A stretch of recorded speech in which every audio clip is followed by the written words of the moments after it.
They thought she was weak because she was quiet. They thought she was stupid because she was kind. But in the high-stakes world of corporate divorce, silence isn't weakness, it's a strategy. When Marcus Thorne dragged his shy wife into court to strip her of every penny he brought his mistress Jessica along to enjoy the show, Jessica laughed at the wife's trembling hands, sneering that she wasn't woman enough to keep a CEO.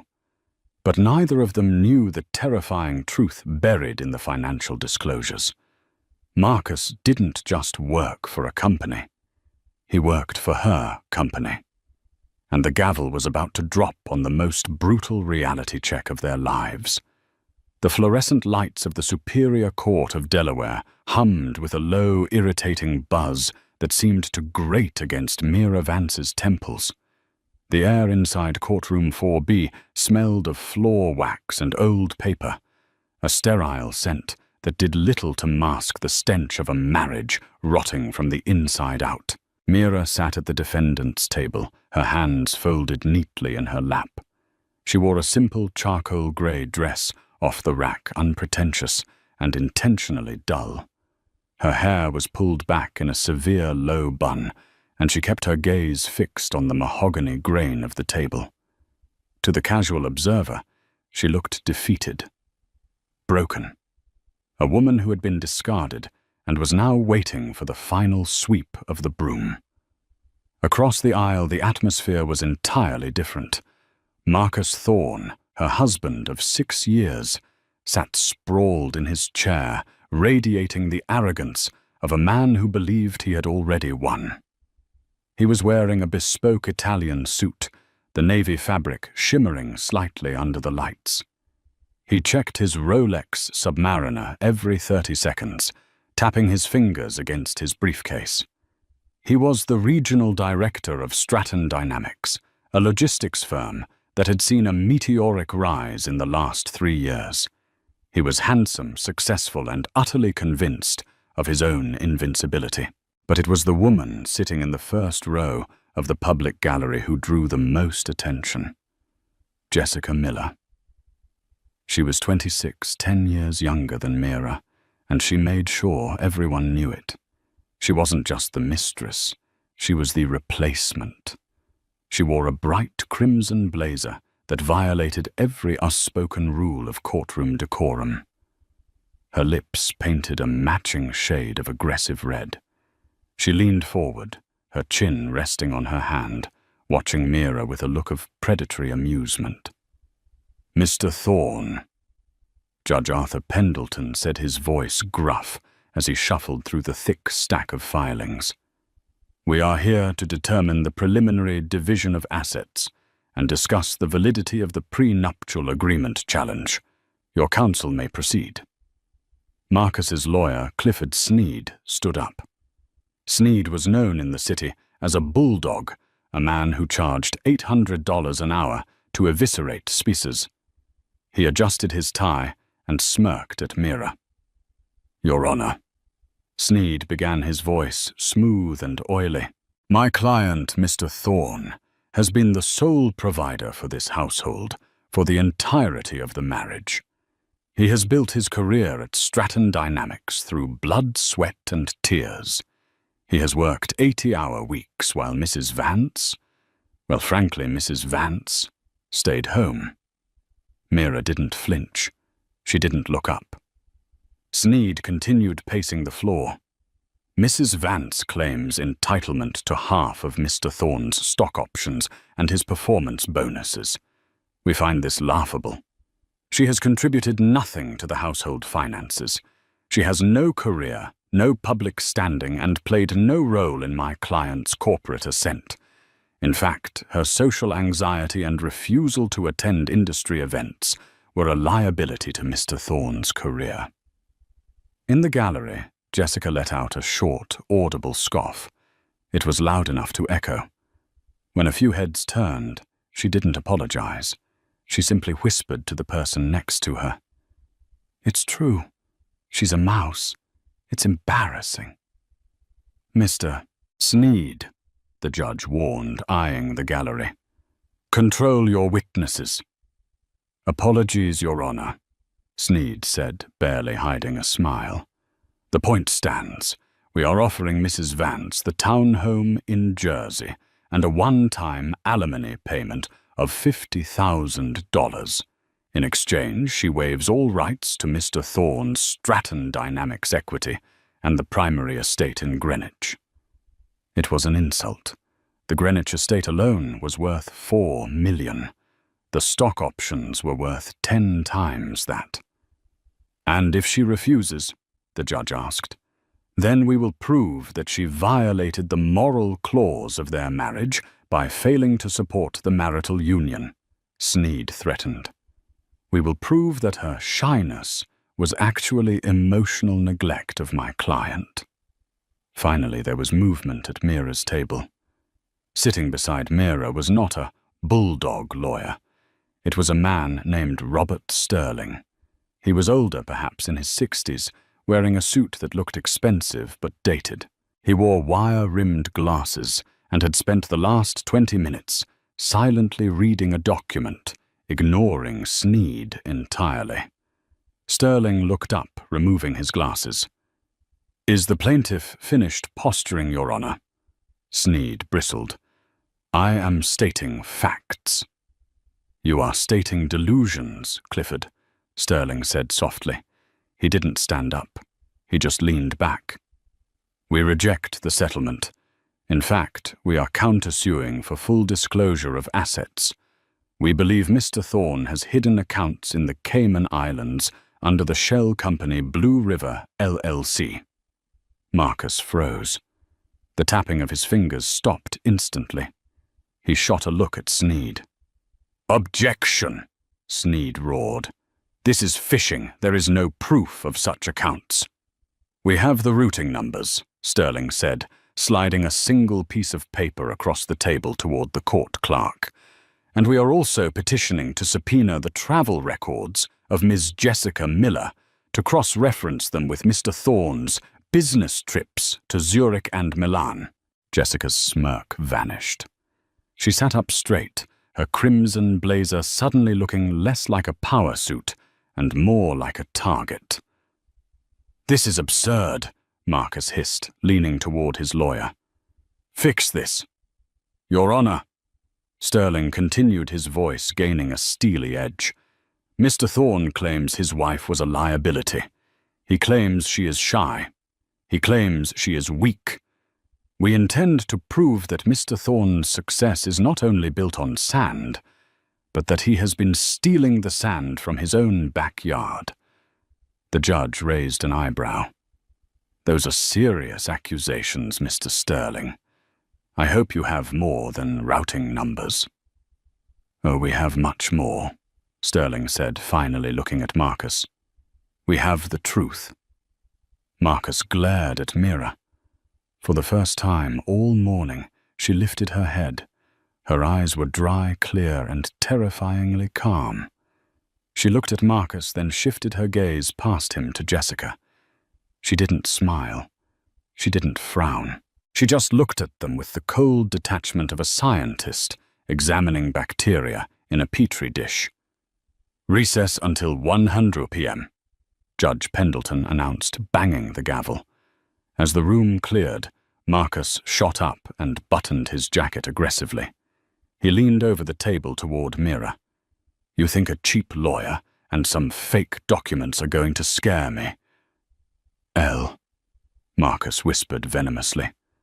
I'm a director at Stratton. I have power you can't even comprehend. Take the 50 grand and disappear, or I will destroy you. Mira didn't answer. She simply packed her pen into her bag. It was Jessica who made the move. As Mira walked toward the exit, Jessica blocked her path in the center aisle. The mistress stood tall in her heels, looking down at Mira's flat shoes. You really are pathetic. Jessica sneered, her voice dripping with faux pity. Marcus told me how you freeze up at parties, how you can't even order dinner for yourself. Look at you. You're shaking. Mira wasn't shaking. But Jessica wanted to believe she was. "He needs a woman, Mira," Jessica continued, stepping closer, invading her personal space. "A real woman. Someone who can stand next to a CEO, not a little girl who hides in the corner. You're doing him a favor by letting him go. Stratton Dynamics needs a face, and let's be honest, honey, yours is too plain for the brochure." Jessica laughed a cruel, tinkling sound. "Go back to your books and your cats. Leave the business world to the adults." Mira paused. She looked at Jessica's red lips, then at the frantic way Marcus was whispering to Sneed in the corner. "Excuse me," Mira said. Her voice was soft, melodic, and incredibly polite. "Oh, did I hurt your feelings?" Jessica mocked. "No," Mira said, stepping around her. "You're standing on my coat." As Mira walked out of the courtroom, Robert Sterling fell into step beside her. "Did she take the bait?" Sterling asked quietly. "Hook, line, and sinker," Mira replied. Her voice was no longer the whisper of a shy housewife. It was the cool, commanded tone of an executive. "They have no idea who signed Marcus's promotion letter last year, do they?" "No, ma'am," Sterling smiled. "They think the CEO of Vance Global, the parent company of Stratton Dynamics, is a recluse named E.J. Vance who lives in Switzerland." Mira adjusted her simple grey dress. "Let them think that for one more hour. I want to hear him lie under oath first." The courthouse cafeteria was a depressing affair of plastic chairs and vending machines, but Marcus Thorne and Jessica Miller were in high spirits. They sat at a corner table, huddled over 2 coffees. "Did you see her lawyer?" Jessica giggled, scrolling through her phone. "He looks like he belongs in a dusty library. Sneed is going to eat him alive." Marcus loosened his tie, taking a sip of black coffee. "Sneed is worried about the Cayman accounts. I told him I covered my tracks, but Mira, she must have been going through my home office." "Does it matter?" Jessica reached out and stroked his hand. "Even if they find a little extra cash, you're the one bringing in the millions. Stratton grew 40% this year because of your supply chain restructuring. The judge sees that. You're the golden goose. She's just the dead weight." Marcus nodded, his ego stroked.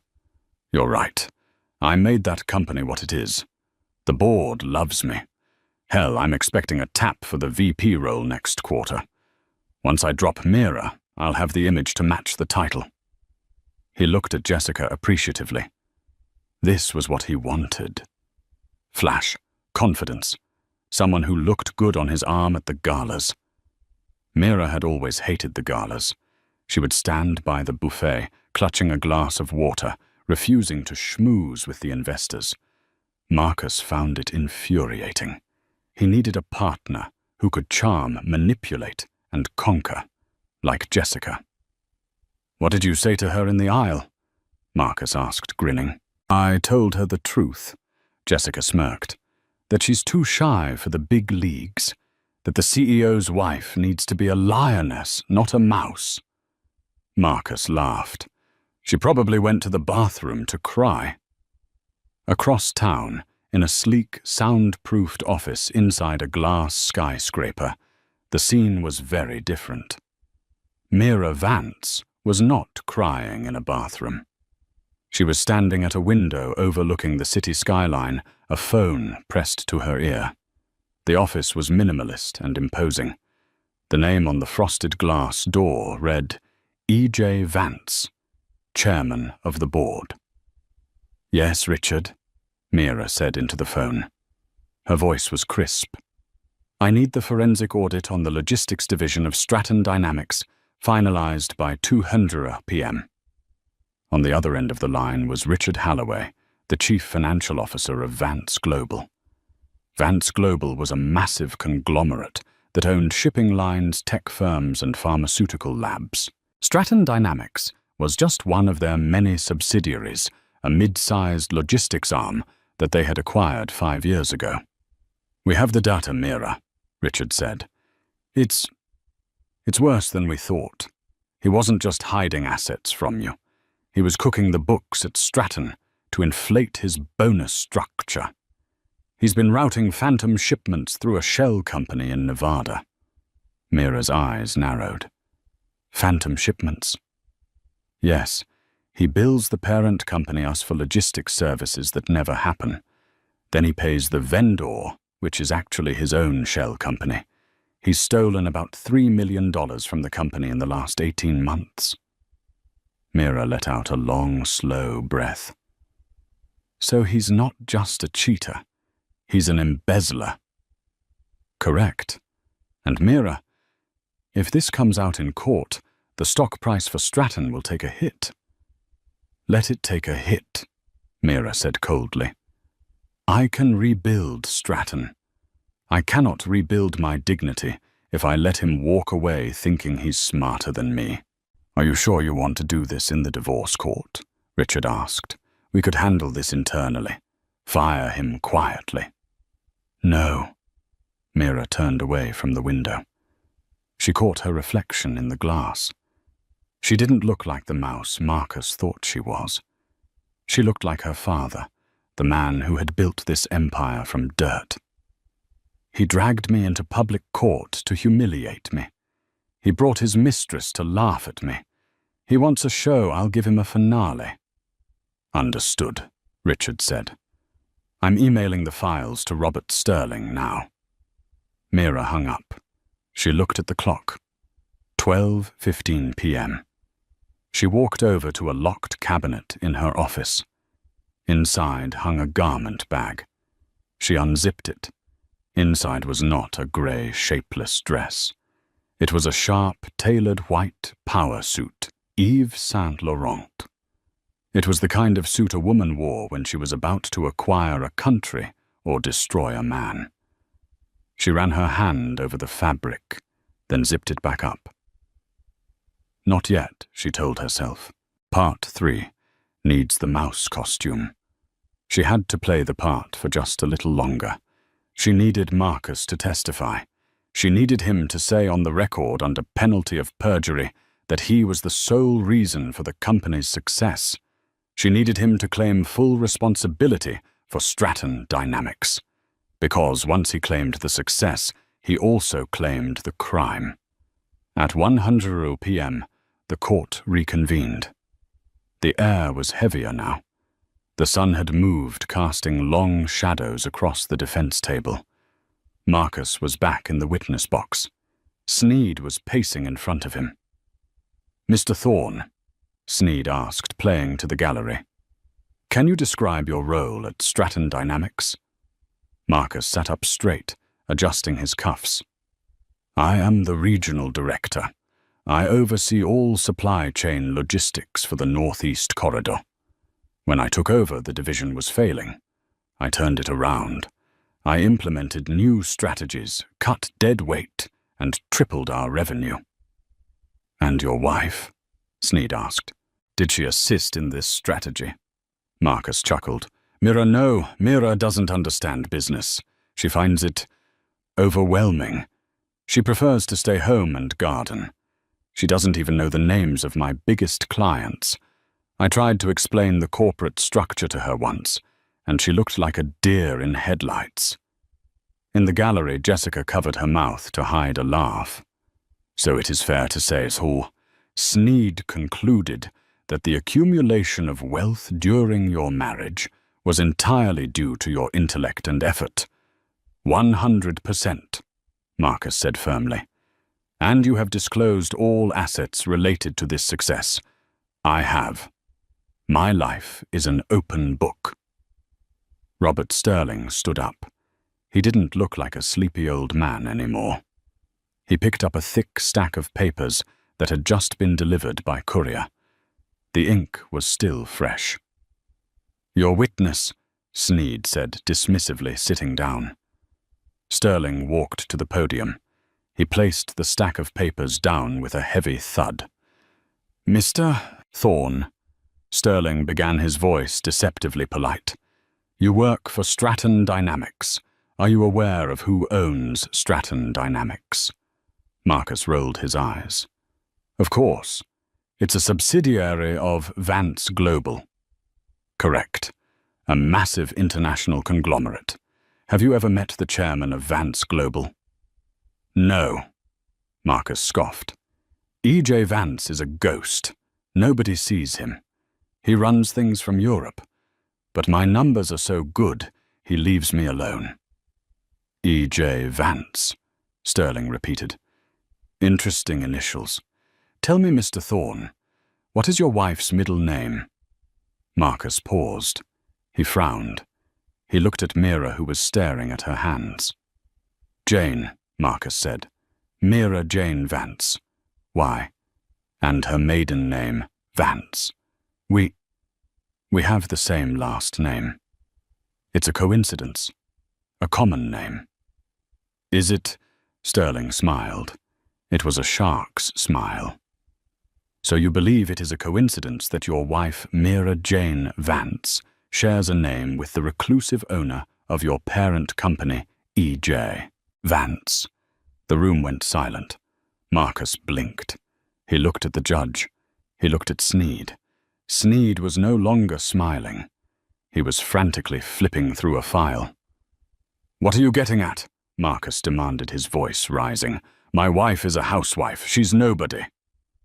Mr. Thorne, Sterling said, picking up the top document. I am going to show you Exhibit C. It is the incorporation deed for Vance Global dated 30 years ago, and Exhibit D, the transfer of ownership deed dated 6 years ago, 2 months before your wedding. Sterling walked the papers over to the witness box. Marcus snatched them.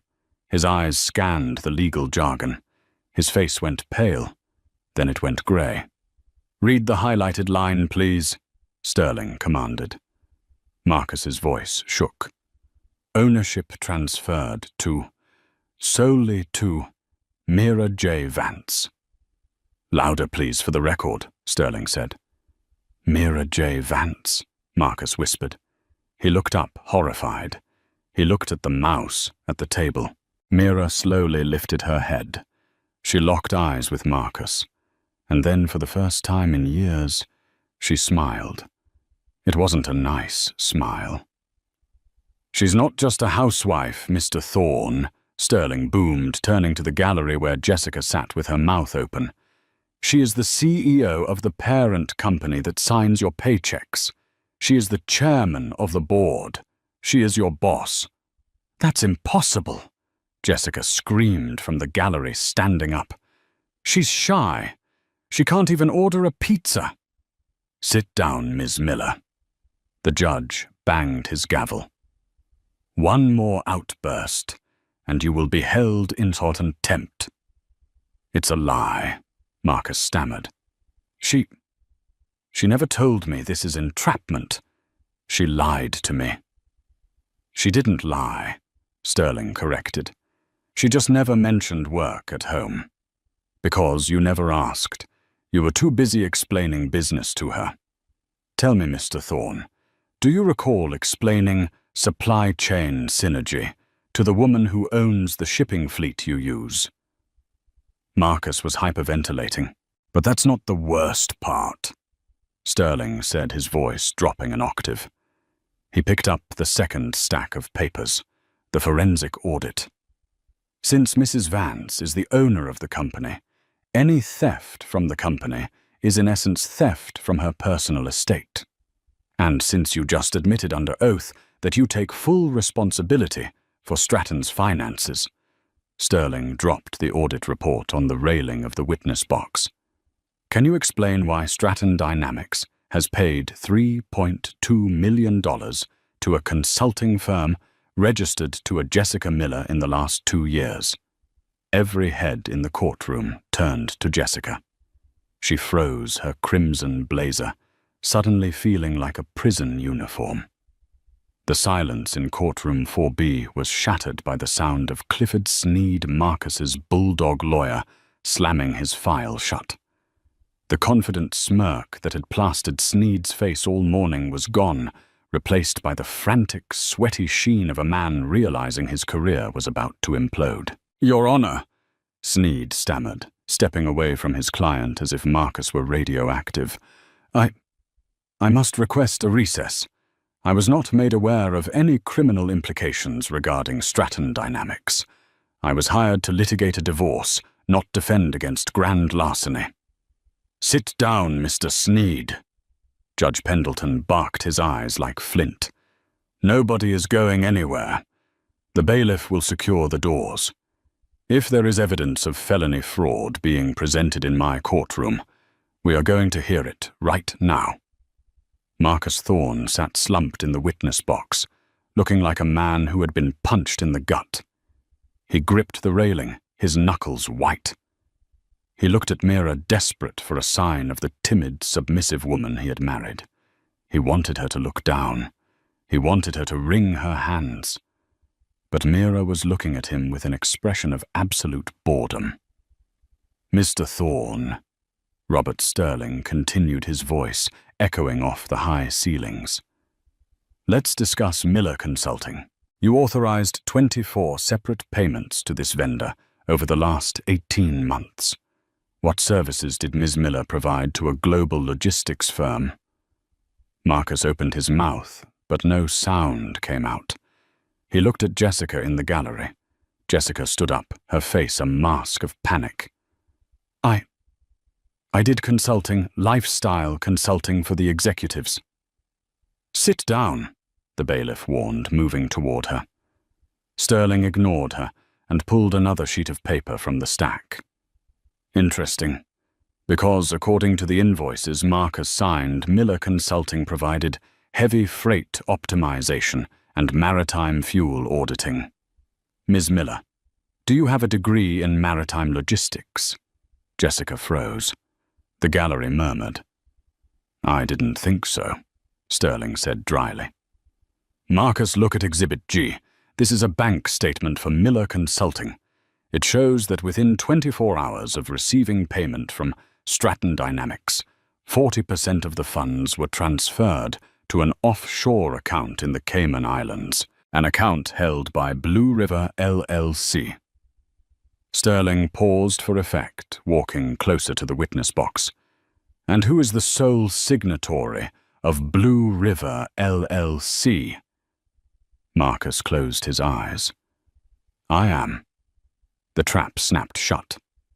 "So," Sterling concluded, pacing before the judge, "you used your mistress's fake company to invoice your wife's company for work that was never done. Then split the stolen money with your mistress. Is that a fair summary of your business genius, Mr. Thorne?" "It wasn't stealing." Marcus shouted, his composure finally shattering. "I earned that money. I brought in millions. I deserved a bigger bonus. The board wouldn't approve it, so I took what was mine." "You took what belonged to the shareholders," Sterling corrected, "and the majority shareholder is the woman you just tried to bully out of her own home." Marcus looked wildly at Sneed. "Do something. Object." Sneed stood up, but instead of objecting, he began packing his briefcase. "Your Honor, in light of my client's admission of guilt under oath regarding federal wire fraud, I must recuse myself. I cannot suborn perjury, and he just confessed to a crime I knew nothing about." "You can't leave me," Marcus screamed. "Watch me," Sneed muttered, snapping his briefcase shut. But the real drama was happening in the gallery. Jessica Miller, realizing the ship was sinking, decided she wasn't going to drown with the captain. "He made me do it," Jessica shrieked, pointing a manicured finger at Marcus. "I didn't know it was illegal. He told me it was a tax loop.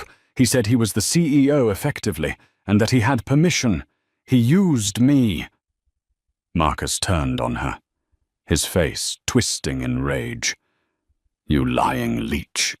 You begged for that money. You said the condo in Manhattan wasn't enough. You wanted the Porsche. You said, cook the books, Marcus, nobody reads them. You said his wife was stupid. Ooh, Sasa. Jessica yelled back, tears streaming down her face, though they looked more like tears of fear than remorse. You said she was a brain-dead housewife who wouldn't notice if the house burned down. How was I supposed to know she was the chairman of the board? Enough!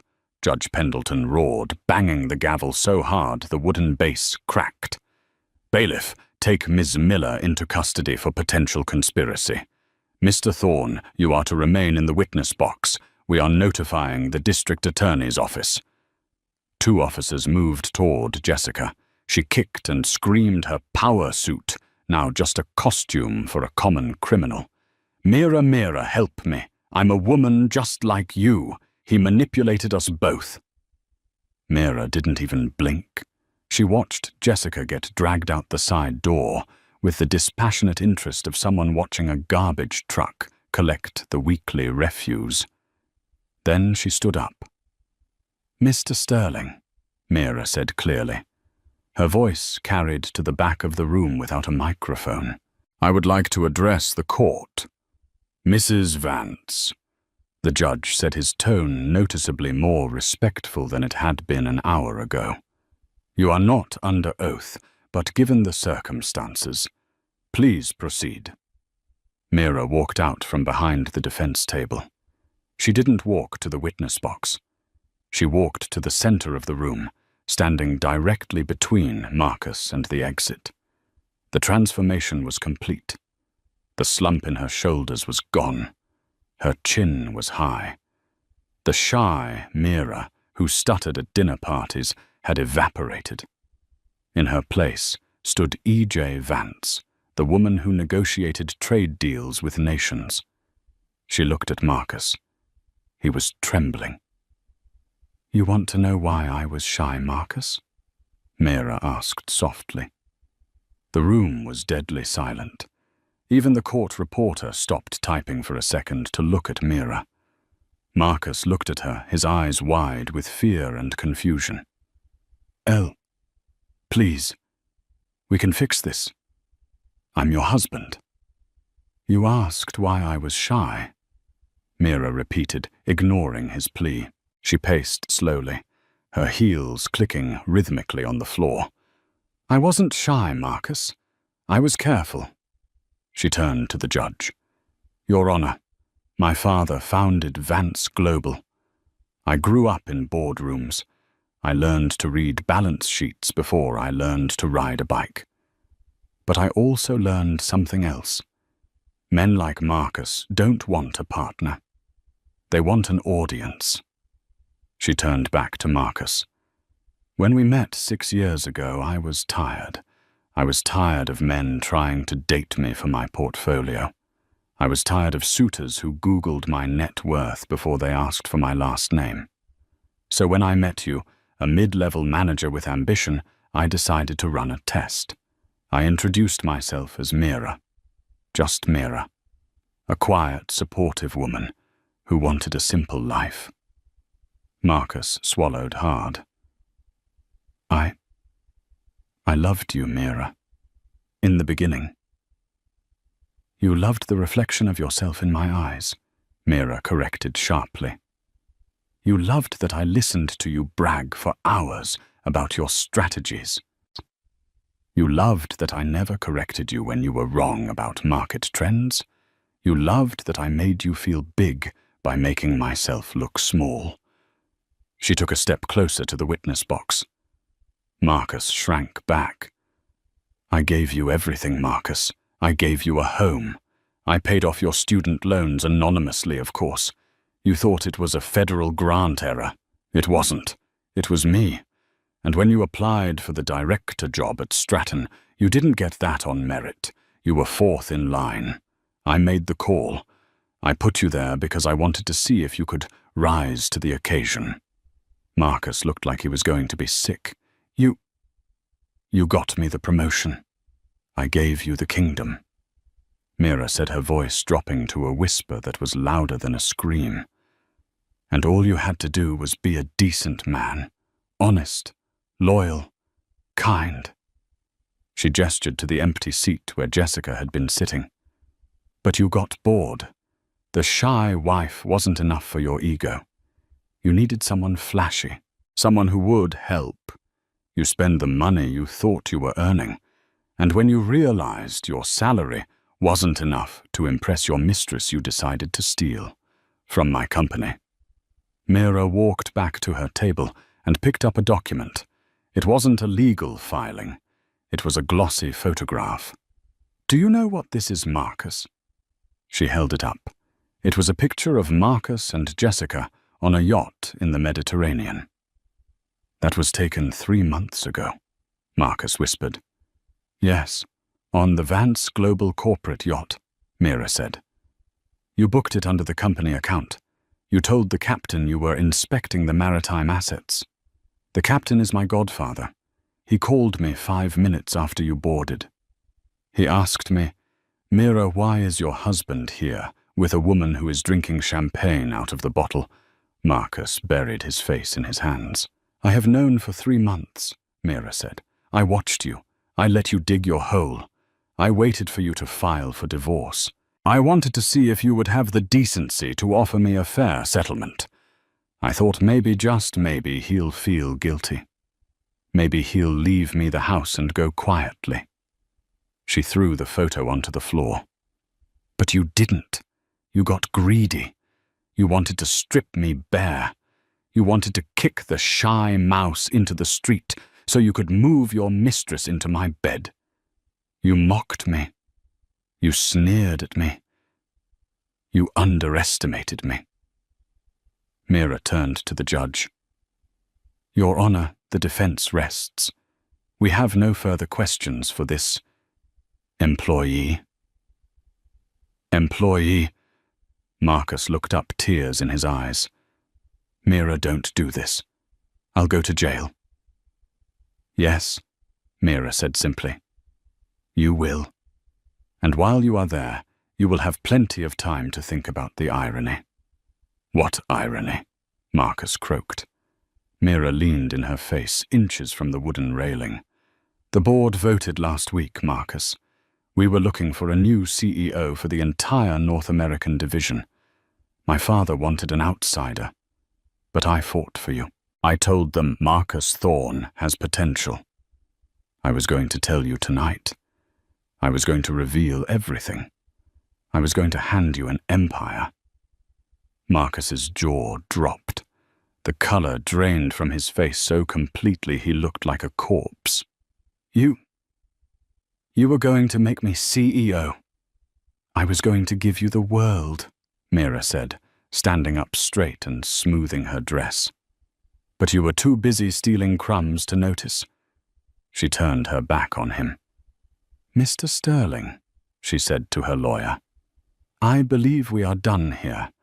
Please ensure the district attorney has the full unredacted audit. Mira!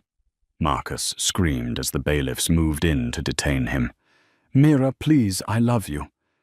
It was a mistake. She meant nothing. Mira didn't stop. She didn't look back. She walked toward the double doors of the courtroom. The shy wife had left the building. The CEO had work to do. The morning after the trial, the sun rose over Manhattan, but for Marcus Thorne, the world remained grey. He wasn't waking up in the 800-thread count Egyptian cotton sheets of his Greenwich estate. He was waking up on a thin, plastic-covered mattress in a holding cell at the Manhattan Detention Complex, affectionately known as the Tombs. He had been denied bail due to significant flight risk, a decision heavily influenced by Robert Sterling's submission of Marcus's browser history, which included searches for non-extradition countries like the Maldives and Montenegro. Meanwhile, 50 floors up in the Vance Global headquarters on Wall Street, Mira Vance was fighting a different kind of battle. The elevator doors slid open to the executive floor. Mira stepped out, flanked by security, and Richard Halloway, her CFO. She wasn't wearing the grey dress anymore. She wore a bespoke black suit from Armani, her hair loose and sharp around her face. The office was in chaos, The news of Marcus's arrest and the revelation of Mira's true identity had hit the Wall Street Journal and Bloomberg like a meteor. The stock price of Stratton Dynamics had wobbled, dipping 4% in pre-market trading. Mira walked past the rows of cubicles. The whispering stopped instantly. Employees who had once ignored the boss's shy wife when she visited Marcus and now stared at her with a mixture of awe and terror. "Richard," Mira said, not breaking her stride, "I want every single person Marcus hired in the last 12 months audited. If they bought so much as a paperclip without a receipt, I want them gone." "Already started," Richard replied, checking his tablet. "But Mira, the board of directors, is waiting in the conference room. They aren't happy.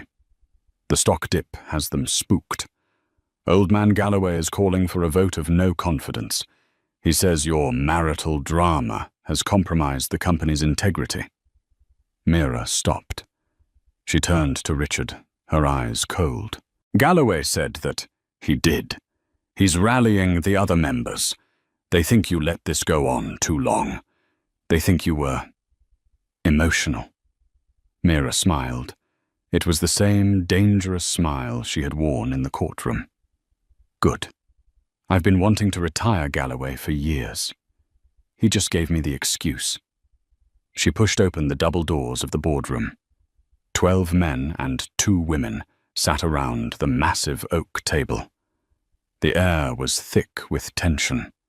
At the head of the table sat Thomas Galloway, a 70-year-old relic of the old corporate world, who had always viewed Mira as her father's daughter, not a leader in her own right.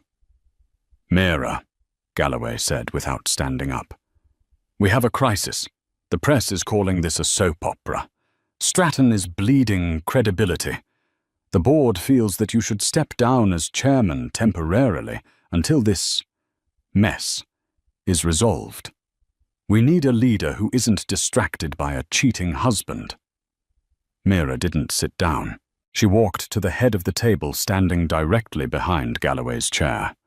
She placed her hands on the back of it. "Distracted," Mira repeated. "Thomas, do you know why the stock only dropped Because the market hasn't fully reacted yet," Galloway snapped. "No," Mira said. "It dropped was because at 6:00 a.m. this morning, I announced that Vance Global is acquiring Meridian Logistics, our largest competitor in the Pacific. I closed the deal while you were still sleeping, Thomas." The room went silent. Meridian Logistics was a whale. Acquiring them would double their market share. "I used the liquidity from Marcus's seized assets, which I legally recovered this morning, to cover the down payment on the merger." Mira continued, her voice steady. "The market loves a shark, Thomas. By noon, when the merger news cycles over the divorce news, our stock will be up 10%. She walked around the table, making eye contact with every board member. "I didn't let this go on too long because I was emotional. I let it go on until I had enough leverage to clean house. Marcus was the symptom. The disease was a lack of oversight in the subsidiary division's oversight that you, the board, were supposed to provide." She stopped in front of Galloway. "You want a vote of no confidence? Go ahead. But remember, I own 51% of the voting shares. If you call for a vote, the only person leaving this building today is you." Galloway turned red, then pale. He looked at the other board members. None of them would meet his eye. They realized the power dynamic had shifted. The mouse was gone. The lion was eating. "I expect your resignation by the end of the day, Thomas," Mira said softly. "You can cite health reasons. It looks better for your legacy." Mira turned to the rest of the room. "Now let's discuss the rebranding of Stratton Dynamics. I'm thinking of scrubbing the name entirely.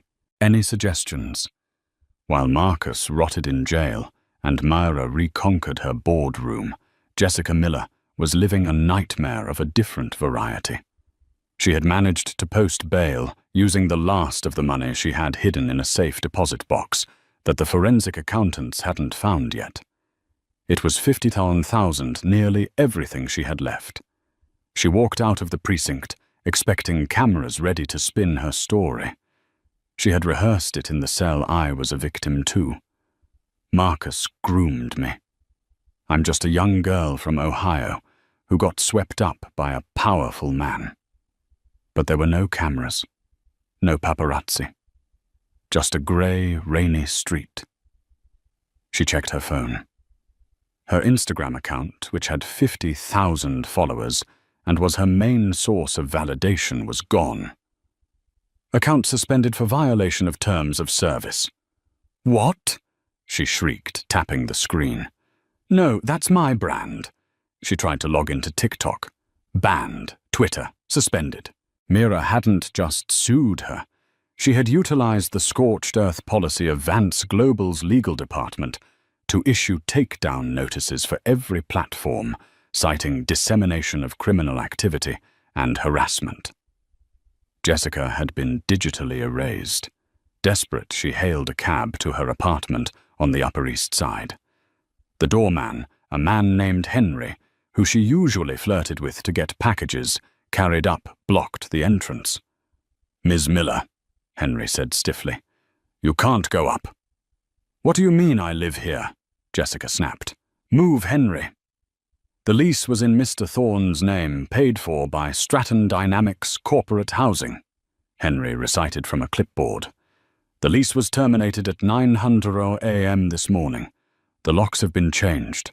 Your personal effects have been placed in storage in Queens. Queens, Jessica gasped. My vintage Chanel bags are in there, my Louboutins. I believe the storage facility is not climate-controlled, Henry added with a hint of satisfaction. You have 48 hours to retrieve them before they are auctioned.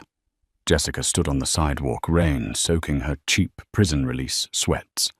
She was homeless. She was offline. But she still had one card to play. The gala.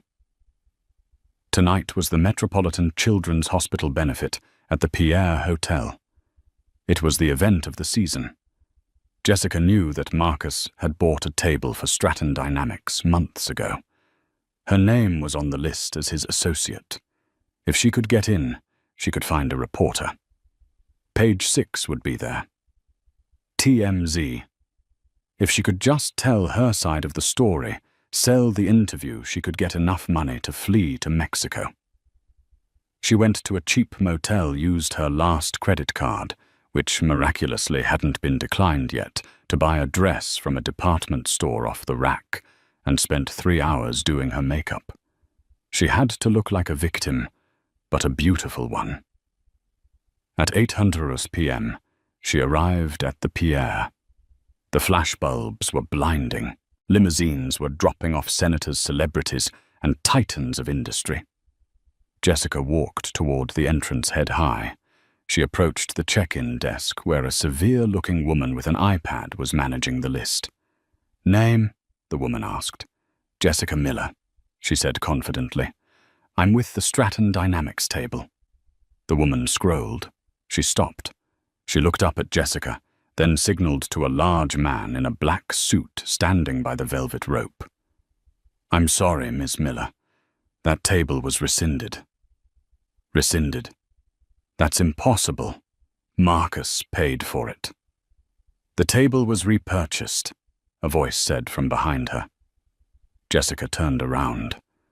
Mira Vance stood at the top of the stairs. She looked like royalty.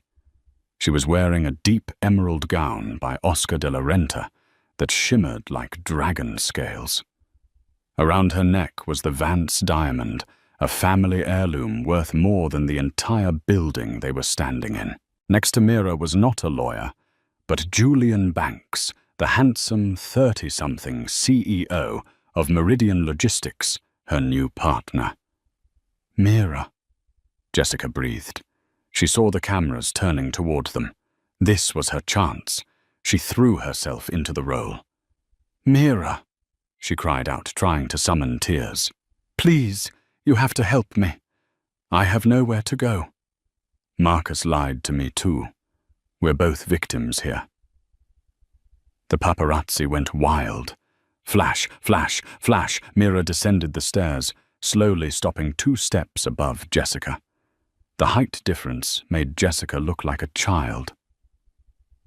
We are not both victims, Jessica. Mira said, her voice calm and perfectly audible to the press. I was a victim of betrayal. You were an accomplice to theft. There is a difference. I'm homeless, Jessica sobbed, reaching out to grab Mira's hand. Security intercepted her arm instantly. You aren't homeless because of me, Mira said, stepping back.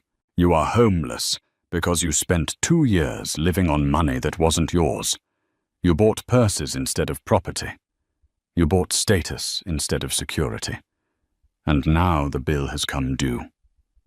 I'll sell my story, Jessica screamed, dropping the act as the security guard began to drag her away. I'll tell everyone you're a cold-hearted witch. I'll tell Vanity Fair. Mira laughed. It was a genuine, amused laugh. Jessica, Mira said, shaking her head. Who do you think owns the publishing house that prints Vanity Fair? Jessica's eyes went wide. I bought a controlling stake in the media group this afternoon, Mira whispered, leaning down. Nobody is going to print your story. You are ghosted. Permanently. Get her out of here. Mira signaled to the guards. As Jessica was dragged kicking and screaming away from the red carpet, looking like a lunatic in a cheap dress, Mira turned to the cameras. She adjusted her diamond necklace, smiled the smile of a woman who had won everything, and took Julian Banks's arm. Shall we go in? Mira asked. After you, Madame Chairman, Julian said respectfully. The heavy doors of the Pierre closed, shutting out the rain, and the screaming mistress leaving Mira in the warmth of the world she ruled. 6 months later, the seasons had changed. The humid heat of the city had turned into a biting, frost-covered winter. But inside the Federal Correctional Institution at Otisville, the temperature was always the same, cold, sterile, and smelling of industrial cleaner.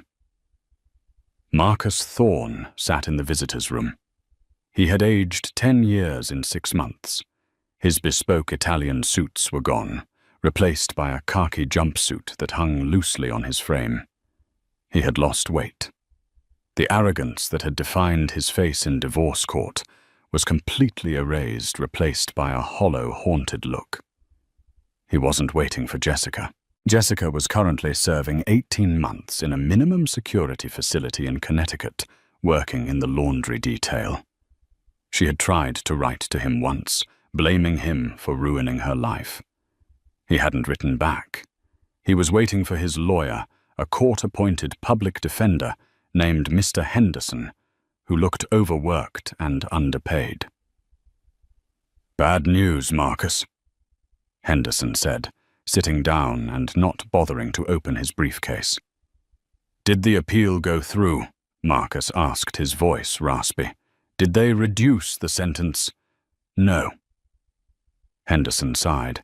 The judge cited the breach of fiduciary trust and the sheer scale of the embezzlement. The 10-year sentence stands. You'll be eligible for parole in 7. Marcus put his head in his hands. 7 years. He would be 45 when he got out. He would have nothing. No career, no reputation, no money.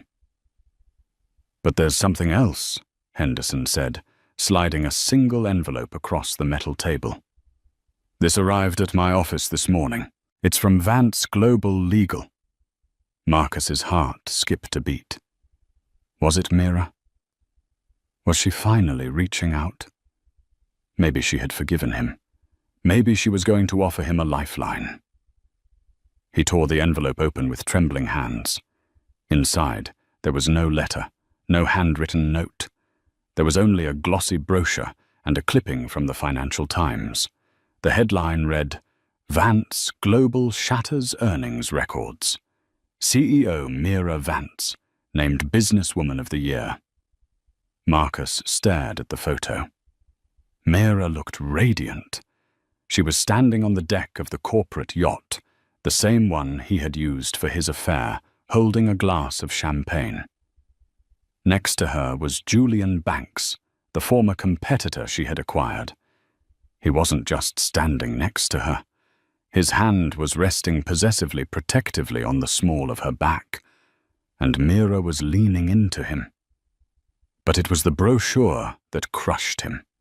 It was a prospectus for a new charity foundation launched by Vance Global, the Thorn Initiative, a grant for financial literacy and ethics. He read the fine print, funded entirely by the recovered assets of former director Marcus Thorn. This program is dedicated to teaching underprivileged youth the importance of honesty, integrity, and hard work, ensuring they do not make the mistakes of the past.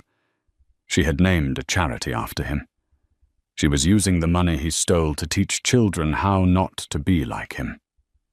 She turned me into a lesson. Marcus whispered, tears dropping onto the paper. She erased my legacy and replaced it with a warning label. It's ironic, Henderson muttered, packing up. She's quite the strategist. You know they say the stock price doubled the day after your sentencing. Marcus stared at the photo of Mira one last time. The shy girl who used to be afraid to order dinner. The woman he had mocked for being boring. He realized now that her silence hadn't been emptiness. It had been depth, and he had drowned in it. "Time to go, Thorn," the guard grunted, tapping his baton on the door. Marcus stood up. He left the brochure on the table. He didn't want it. He walked back toward his cell, the heavy metal door clanging shut behind him, with a sound of finality that echoed like a gavel. Outside in the crisp winter air of Manhattan, Mira Vance stepped out of her town car. Julian held an umbrella over her head to shield her from the falling snow. "Did you send it?" Julian asked softly. "I did," Mira replied, adjusting her gloves. "Do you think he'll read it?" "It doesn't matter," Mira said, looking up at the skyscraper that bore her name. "The past is a reference point, Julian, not a residence. I don't live there anymore." She took his arm, and together they walked into the warmth of the lobby, leaving the cold and Marcus far behind in the shadows. And that is the story of how a man tried to break a woman he deemed weak, only to find out she was the one holding the sledgehammer. Marcus and Jessica made the fatal mistake that so many arrogant people make. They confused kindness with stupidity and silence with submission. Mira Vance proved that you don't need to scream to be heard. Sometimes the loudest move you can make is signing a document that destroys your enemies without you ever raising your voice. In the end, Marcus got exactly what he wanted, a life where he didn't have to worry about a shy wife holding him back.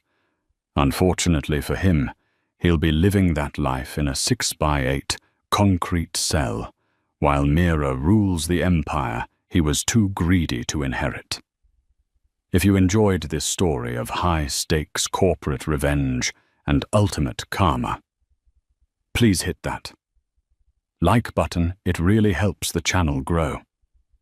What would you have done if you were in Mira's shoes? Would you have sent the letter to prison or just ignored him completely? Let me know in the comments below. I read every single one. And if you want more stories about betrayed spouses taking back their power and serving ice-cold justice, make sure to subscribe and ring the notification bell so you never miss a drama. Thanks for watching, and remember, never underestimate the quiet ones. They're usually the ones planning the checkmate.